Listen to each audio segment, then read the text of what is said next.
이번에는 한 주간 포털 사이트 뉴스에서 가장 이슈가 되었던 뉴스들을 살펴보고 빅데이터 관점에서 분석해보는 빅데이터 시간입니다. 비플라이 소프트 미디어 빅데이터 연구소 소장 이경락 박사 나왔습니다. 어서 오십시오. 네, 안녕하십니까. 이번 주를 돌아보면 예전에 비해서 코로나 이슈는 좀 줄어드는 것 같습니다. 네네. 댓글 상황에는 그래요. 네, 예. 그렇습니다. 그러나 최근에 이제 청년층 취업 문제 둘러싸고 인천국제공항공사의 정규직 전환 문제. 네. 이것으로 굉장히 시끄러웠죠. 네, 지금도 계속 시끄럽습니다. 네, 각종 커뮤니티 기사 댓글 다 시끄러운데. 네. 북한 문제도 좀 잦아들었고 네네. 김정은 위원장이 군사행동 네, 중지를 선언했기 때문에. 네. 자, 이번에 살펴볼 것들은 어떤 게 있을까요?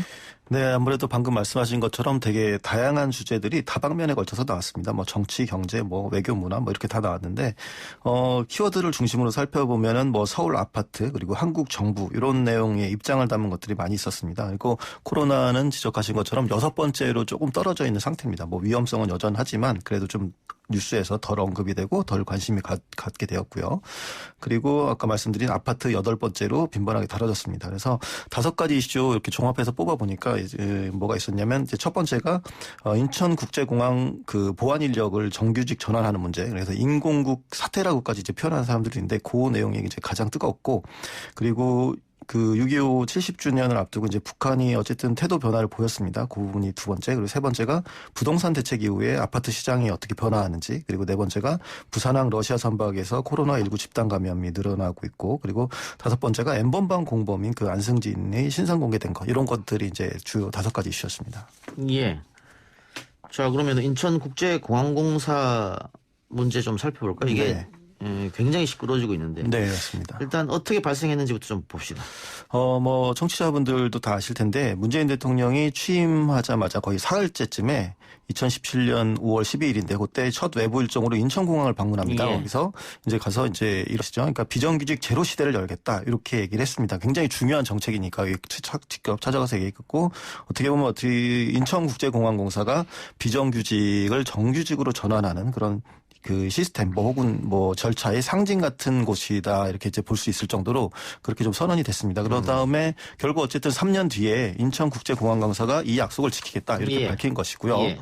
그래서 22일에 구본환 사장이 브리핑을 열면서 협력업체 소속 보안검색원 1902명을 공사 소속 정규직 청원경찰로 직접 고용하기로 결정했다. 이렇게 했는데 이제 이후에 반발들이 많이 나타났습니다. 그런데 방금 이야기한 것처럼 3년 전부터 이야기가 됐었고 네네. 이제 결정이 된 건데 네네. 왜 갑자기 이번 주 들어가서 이렇게 시끄러웠던 겁니까? 여기 여러 가지 맥락이 있는데 일단 정치적인 맥락을 살짝 보면 그 조선일보에서 짚은 부분은 이런 부분입니다. 이게 3년에 걸쳐서 좀 체계적인 결과물이 나온 게 아니라 올 5월 말에 갑자기 청와대가 주관한 그 관계기관 회의가 있었는데 그거 이후에 예정과 다른 방향으로 갑자기 결정되었다라는 것이었습니다. 그래서 이 보도를 보면 그러니까 올해죠. 올 4월까지만 하더라도 뭐 공항 방호나 법적 문제 이런 걸 들어서 보안검색원을 그 청원경찰처럼 그런 직접 고용이 아니라 특수경비원 신분으로 일단 그 자회사의 정규직, 그러니까 그것도 어쨌든 정규직이긴 한데 약간 뭐 꼼수라고 볼 수 있겠죠. 그런 식으로 고용한다는 입장이었는데 왜 2달 만에 이렇게 입장이 바뀌었냐. 이거 청와대에서 무슨 말 들었나. 이렇게 해서 이제 문제 제기를 했던 거죠. 근데 지금 인천국제공항공사뿐만이 아니고 도로공사도 그렇고 네네. 철도도 그렇고 네네. 지금 다 비정규직을 정규직으로 자회사 정규직이든 네네. 아니면 무기계약직이든 네네. 그렇게 전환하는 추세잖아요. 네, 그렇습니다. 이제 근데 보면 90% 이상이 네.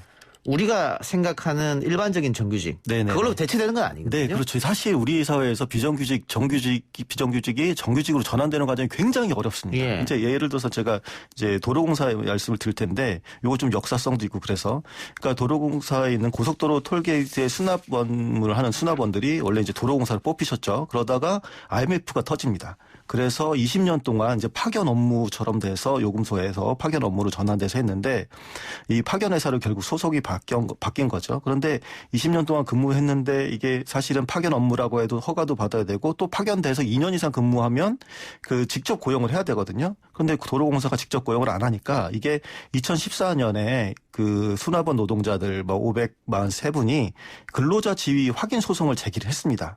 예, 그런데 이제 재판을 끌다 2017년에 고등법원이 노동자 지위 인정해야 된다. 도로공사 이렇게 얘기했습니다. 근데 이때 도로공사가 인정하고 우리 받아들이겠다. 직접 고용하겠다. 이게 아니라 인정 못하고 우리는 그럼 앞으로 그 한국도로공사 서비스 주식회사라는 자회사를 만들 거야. 거기다 그 정규직으로 편입시켜 줄게라고 해서 이제 그 절차를 추진하게 됐거든요.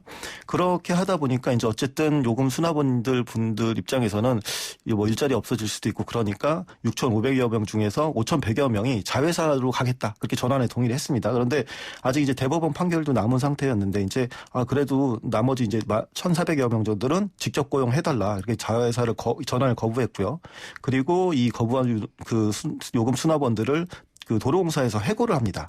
그리고 2019년 8월, 작년 8월에 다시 직접 고용하는 대법원 판례까지 나왔는데 그리고 이제 대법원 판례 나왔으니까 이제 됐다 싶었는데도 도로공사가 이걸 인정을 안 했거든요. 그래서 계속 이제 오랫동안 갈등을 겪었는데 어떻게 보면 그 조선일보가 얘기했었던 것도 그렇고 지금 그 인천국제공항 공사도 이런 방법으로 해서 자회사를 통해서 이렇게 정규직으로 전환하는 방식을 기존에 추진하고 있었던 거죠. 그런데 청와대 갔다 왔더니 달라졌다. 이런 식의 문제 제기입니다. 근데 지금 네티즌들이 주장하는 것 또 20, 30대 구직자들이 이야기하는 뭐 상대적 박탈감 이런 것은 네네. 그 지금 정규직으로 비정규직에서 정규직으로 전환되는 사람들은 뭐 그 직을 위해서 공부를 한 것도 아니고 네네. 시험을 본 것도 아니다. 네네네. 그러면 우리가 지금 시험을 준비하고 있는 사람들은 네네. 어떻게 하느냐? 우리 일자리 뺏는 거 아니냐라고 네네. 하는데 정부는 그건 아니다. 네네네. 그러니까 전혀 다른 네네. 직군인 것이고. 네네. 그렇습니다. 그리고 2017년 5월 이전에 입사한 사람들은 네네. 정규직인 네네. 비정규직 정규직 전환되는 건데 네네. 그 이후에 입사한 사람은 시험치잖아요. 네네네. 그렇습니다. 탈락자도 생길 수도 네네네. 있고. 그렇기 때문에 20, 30대들이 얘기하는 공정성 또 박탈감 이 네. 문제는 하고는 상관이 없다고 하는데 네네네. 왜 이렇게 시끄러워진 거예요? 이게 말씀하신 것처럼 사실 그러니까 어떻게 보면 문재인 대통령이 방문하기 전에 비정규직으로 있었던 분들이 이게 정규직이 될지 모르고 있었던 거잖아요. 근데 그 사람들은 모르는 상태였으니까 뭐 정규직 전환되는 걸 어떻게 보면 그 기회다라고 볼 수 있는데 그 다음에 온 사람들은 정규직 전환을 기대를 풀고 왔기 때문에 오히려 더 다른 평가를 해야 된다 이렇게 보기 때문에 그게 또 내부에서도 또 논란이 되고 있습니다. 그런데 이제 이렇게 보안 문제, 안전에 관한 문제니까 사실 이렇게 아주 불공정한 그런 정규직 전환이 아닌데 그런데 그 공기업 정규직이 되어서 또 연봉이 확 늘어나는 것도 아니고 이렇기 때문에 이제 일반적으로 보는 그런 취업 준비생들이 박탈감을 느낄 만한 것들은 아닙니다. 그런데 이제 이유가 뭐냐면 이 근거들이 있습니다. 이제 단순히 이제 우리가 무조건 왜 너무 비난만 할 것이 아니라 예를 들어서 시험도 없이 정규직을 전환시켜주는 것 이건 본인들이 우리에게 공평하지 않고 청년들에게 또 불행이 있다. 그리고 또 추가로 얘기하는 것들이 다른 공사들을 보게 되면 비정규직을 정규직으로 전환하면 사실상 어떻게 보면 신규 채용이 좀 줄어드는 것도 있다. 그렇기 때문에 우리도 그런 일을 겪을 거다. 뭐 이렇게 항의를 이제 근거를 댄 거죠. 그러면서 23일에 이제 청와대 국민청원을 올렸고 하루 만에 20만 명 동의를 얻고 현재는 이제 25만 명 수준까지 이제 동의를 얻고 있습니다. 예. 뭐 이런 비난이 난무하는 것은 가짜뉴스 담목했는 것 같은데. 네, 그렇습니다. 뭐 연봉이 5천만 원이다라든가 그렇죠. 예, 예. 뭐 사실과 다른 점이잖아요. 네. 3천만 원 조금 넘는 수준인데도요. 예. 그런데 네. 뭐 그렇게 되는 거고요. 네.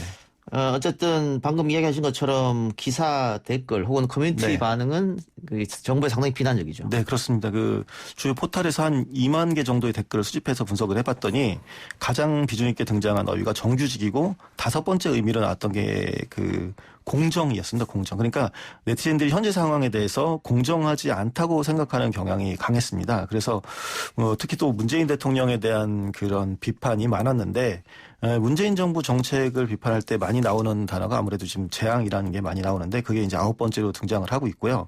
그리고 실제 댓글을 보면 공정에 대한 전제, 그러니까 우리가 공정하다라고 보는 것과 지금 이익권을 보는 네티즌들이 공정하다라고 보는 전제가 굉장히 다르다는 것을 알 수 있습니다. 그러니까 예를 들어서 수능 시험을 잘 보지 못해서 지방대에 간 사람이 뭐 스카이도 가기 어려운 공사에 정규직으로 취직하는 것은 공정하지 못하다. 그게 공정하지 못한 겁니까? 예, 그러니까 이 관점에서는 그 당시 수능으로 얻은 점수가 이 룰인 거죠. 기본의 그 사람들의 그 계급이나 뭐 이런 걸 나눌 수 있는. 지방인 이제 특별 채용 이런 것. 그러니까 그 사람들한테는 오히려 다 불공정하다. 네. 그러면 그 인생에 있어서 18, 19살 때 그렇습니다. 공부 잘한 걸로 평생이 결정돼야 된다. 네. 그런 주장입니까? 그렇습니다. 이제 거기서 일단 기득권을 가진 사람들이 그걸 놓기 싫은 거죠. 그러니까 그때 한번 18살, 19살에 가졌는데 가기 싫고 그래서 댓글 중에서 가장 많은 만 개의 공감 받은 댓글도 보게 되면 뭐냐면 공정과 정의가 무너졌다. 그래서 수년간 준비한 취준생 등이 허망할 거고 정규직을 어떻게 보면 알바만 보고 온 알바에게 내줘버린 거다.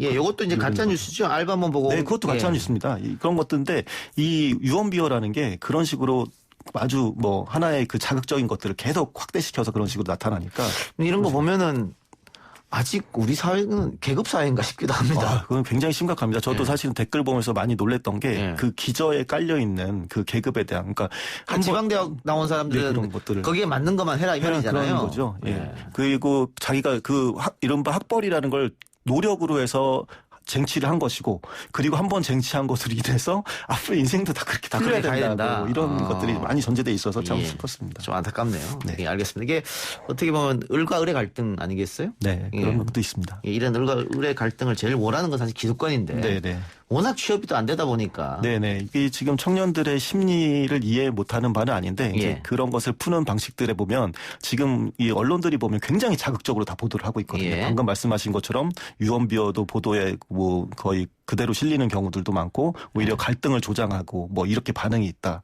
뭐 또 정부 공격하는 대로 쓰이고 있고 그래서 지금 어떻게 보면 지금 언론들 보도나 그 헤드라인만 보더라도 와 이거 진짜 갈등 키우고 싶어서 난리구나라는 느낌을 가질 만도 합니다. 알겠습니다. 아파트와 관련된 보도들도 네티즌들의 관심을 꽤 끌었는데 네네.